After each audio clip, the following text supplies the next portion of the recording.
السلام علیکم ورحمۃ اللہ وبرکاتہ۔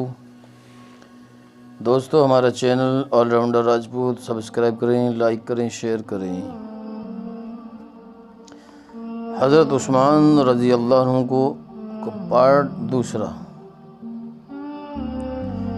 حضرت عثمان رضی اللہ عنہ کی گنتی نبی کریم صلی اللہ علیہ وسلم کے خاص صحابہ میں ہے۔ آپ نے نبوت کے پہلے سال اسلام قبول کر لیا اور اسلام کی خاطر بڑی بڑی مصیبتیں اٹھائیں، اپنے خاندان والوں کے ظلم سہے، گھر سے بے گھر ہو گئے۔ پہلے ہجرت کر کے حبشہ چلے گئے، وہاں سے واپس آئے تو مکہ چھوڑ کر مدینہ آنا پڑا۔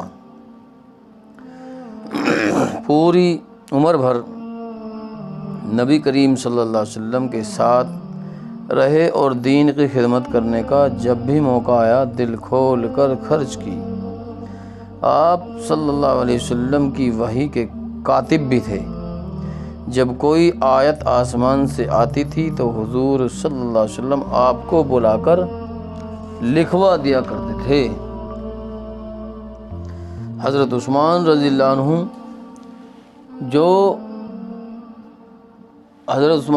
کو جو عزت ملی تھی وہ دولت کی وجہ سے نہیں بلکہ اپنی نیکی، شرافت، پرہیزگاری اور اسلام کی خدمتوں کی وجہ سے ملی تھی۔ صحابہ حضرات میں وہی لوگ اونچا درجہ پائے ہوئے تھے جو شروع میں اسلام لائے یا رسول اللہ صلی اللہ علیہ وسلم کی خدمت میں زیادہ وقت تک رہے، یا اسلام کی وجہ سے جنہیں مصیبتوں کا سامنا کرنا پڑا اور لڑائیوں میں اسلام کے فائدے کے لیے جان جوخم میں ڈالنا پڑا۔ اور حضرت عثمان رضی اللہ عنہ میں یہ تمام کی تمام خوبیاں تھیں۔ نبی کریم صلی اللہ علیہ وسلم کی وفات کے بعد جب حضرت ابوبکر صدیق رضی اللہ عنہ خلیفہ ہوئے تو وہ بھی اسی لیے حضرت عثمان رضی اللہ عنہ کی بڑی عزت کرتے تھے، اور جب کسی خاص معاملے میں مشورہ کرنا ہوتا تھا تو حضرت عثمان رضی اللہ عنہ کو بھی بلا لیا کرتے تھے۔ 2.25 سال خلیفہ رہنے کے بعد حضرت ابوبکر صدیق رضی اللہ عنہ نے وفات پائی۔ موت سے پہلے آپ نے وصیت لکھوانی چاہی تو حضرت عثمان رضی اللہ عنہ کو جو وصیت لکھوانے کے لیے بلایا، ابھی کچھ جملے ہی لکھوائے تھے کہ کمزوری کی وجہ سے بے ہوش ہو گئے۔ حضرت عثمان یہ جانتے تھے کہ حضرت ابوبکر صدیق رضی اللہ عنہ حضرت عمر رضی اللہ عنہ کو اپنا جانشین بنانا چاہتے ہیں، اس لیے آپ نے اپنی طرف سے وصیت پوری لکھ دی۔ جب حضرت ابوبکر صدیق رضی اللہ عنہ کو ہوش آیا تو پوچھا، تم نے کیا لکھا؟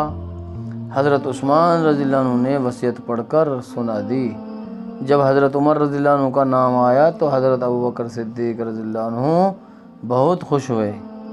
حضرت ابوبکر صدیق رضی اللہ عنہ کی طرح حضرت عمر رضی اللہ عنہ بھی اپنی خلافت کے زمانے میں حضرت عثمان رضی اللہ عنہ کو اپنے خاص مشورہ لینے والوں میں رکھا۔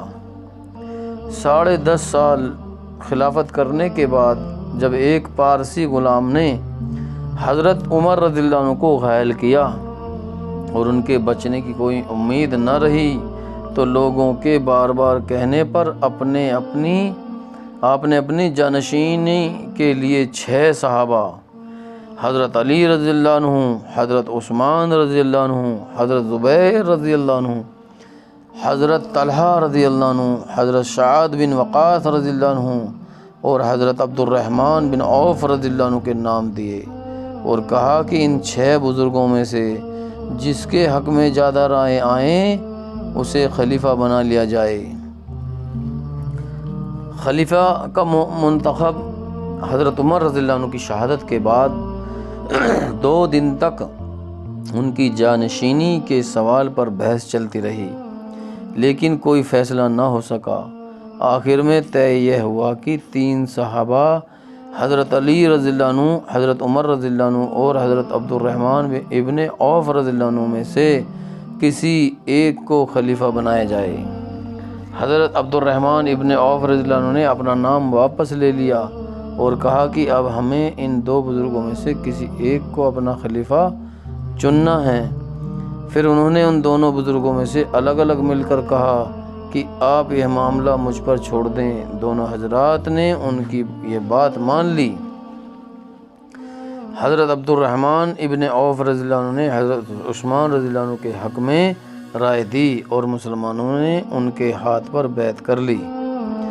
حضرت عثمان رضی اللہ عنہ کو جب خلیفہ ہوئے تب آپ 70 سال سے زیادہ کے تھے۔ خلافت پانے کے بعد تقریر کرنے کھڑے ہوئے تو کانپنے لگے اور کچھ جملے کہہ کر ممبر سے نیچے اتر آئے۔ خلیفہ بننے کے بعد آپ نے سب سے پہلا کام یہ کیا کہ صوبوں کے حاکموں کو خط لکھے جن کا مضمون یہ تھا: تم لوگ رعایا کے آقا نہیں بلکہ صرف ان کی دیکھ ریکھ کرنے والے ہو۔ جہاں تک بن پڑے اپنی ذمہ داری کو پورا کرنے کی کوشش کرو اور اس بات کا خیال رکھو کہ کہیں انصاف کے راستے سے بھٹک نہ جاؤ۔ تمہیں آمدنی اور خرچ کے معاملے میں بہت ایمانداری سے کام لینا چاہیے۔ ذمی یعنی وہ غیر مسلم جو مسلمانوں کی پناہ میں آ گئے ہیں ان کے ساتھ وہی سلوک کرو جو مسلمانوں کے ساتھ کرتے ہو۔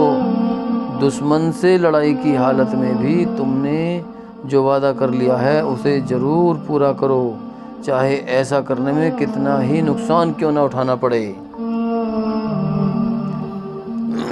آپ نے بیت المال سے اپنے لیے کوئی وظیفہ مقرر نہیں کیا، کیونکہ آپ کو تو اللہ نے بہت دولت دی تھی، اس لیے آپ کو وظیفے کی ضرورت بھی نہیں تھی۔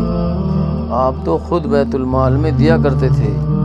خلیفہ بننے کے بعد آپ کو خیال آیا کہ مسجد نبوی کو نئے سرے سے بنوایا جائے، لیکن مسجد کو بڑا کرنے کے لیے جس جگہ کی ضرورت تھی وہاں جن لوگوں کے مکان تھے وہ اپنی جگہوں کی قیمت لے کر جگہ دینے پر بالکل تیار نہیں ہوتے تھے، بلکہ وہ تو مسجد کے لیے اپنے مکانوں کو بنا قیمت کے دینا چاہتے تھے۔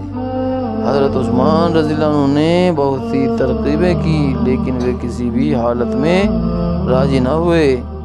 اسی جھنجٹ میں کئی سال بیت گئے۔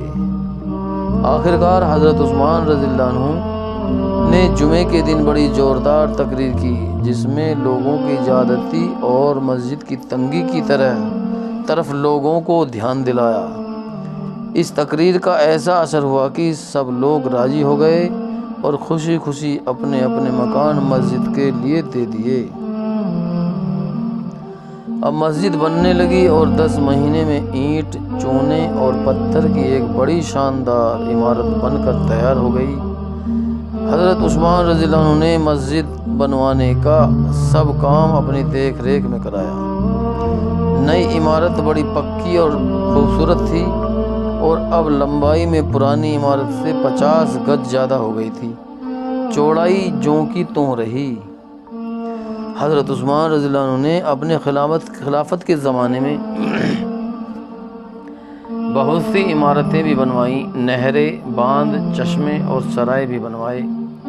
پرانے کاموں میں کہیں کہیں بدلی بھی کی۔ جوں حکومت بڑھتی جاتی تھی اس کی ضرورتیں بھی بڑھتی جاتی تھی۔ بہت سے پل، سڑکیں، مسجدیں اور مہمان خانے بھی بنوائے۔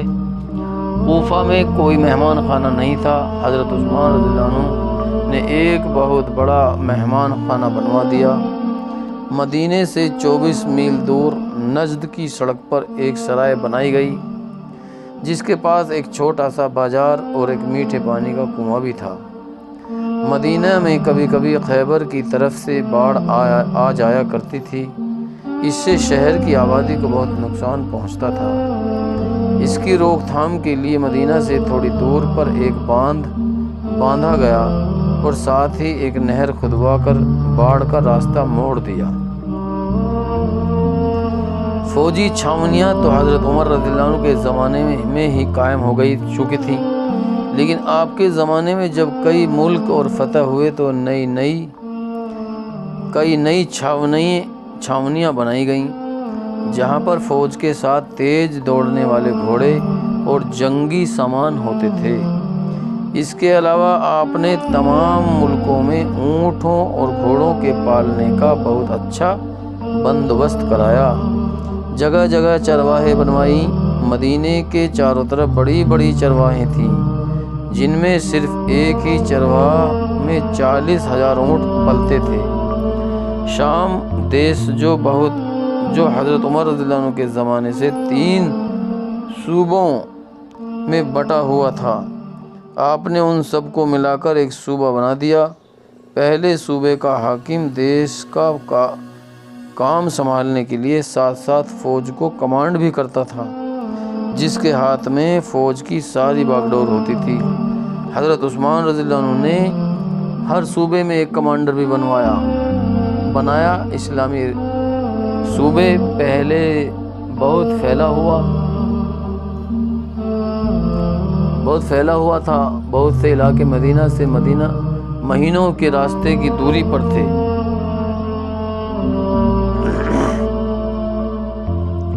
پھر بھی حضرت عثمان رضی اللہ عنہ کو صوبے کے دوسرے حصوں کے حالات جاننے کی ٹوہ رہتی تھی۔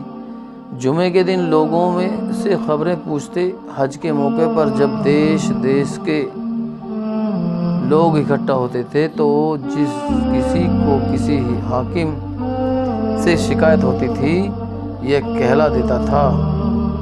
اس موقع پر زیادہ سے زیادہ صوبوں کے حاکم بھی اکٹھا ہوتے تھے، اس لیے شکایت کی جانچ آسانی سے ہو سکتی تھی۔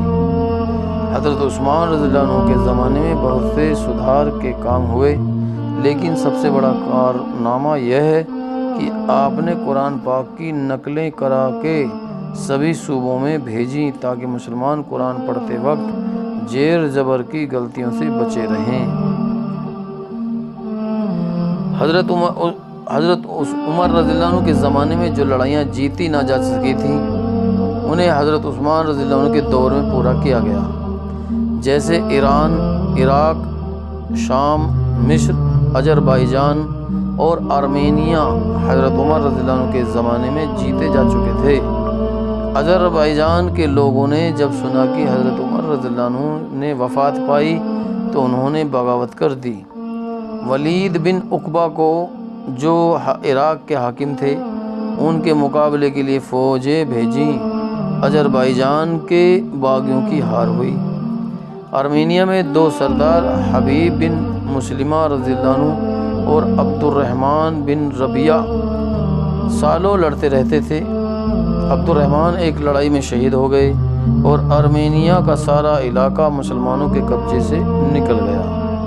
حضرت عثمان رضی اللہ عنہ نے حبیب بن مسلمہ کو فوج دے کر بھیجا اور عبد الرحمن کے بھائی سلمان کو ان کے ساتھ کر دیا۔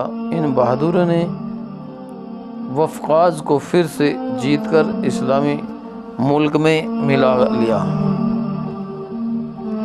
جس وقت حبیب بن مسلمہ رضی اللہ عنہ آرمینیا میں لڑ رہے تھے انہیں خبر ملی کہ آرمینیا کا ایک موریان نام کا سردار بہت بڑا لشکر لے کر مسلمانوں کا مقابلہ کرنے آ پہنچا ہے۔ حبیب رضی اللہ عنہ کے پاس فوج کم تھی، اس لیے انہوں نے سوچا کہ رات کو موریان کے لشکر پر چھاپا مارنا چاہیے۔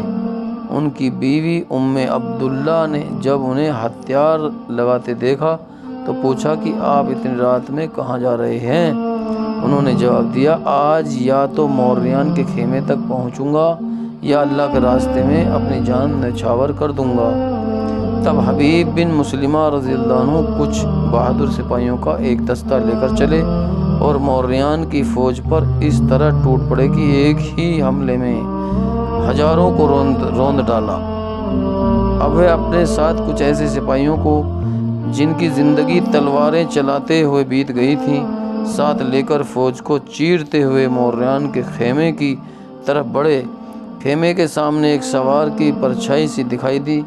اس کا چہرہ تو صاف نہیں دکھائی دے رہا تھا، لیکن دیکھنے سے اور اس کے ڈھنگ سے حبیب بن مسلمہ صرف اتنا پہچان سکے کہ کوئی مسلمان سپاہی ہے۔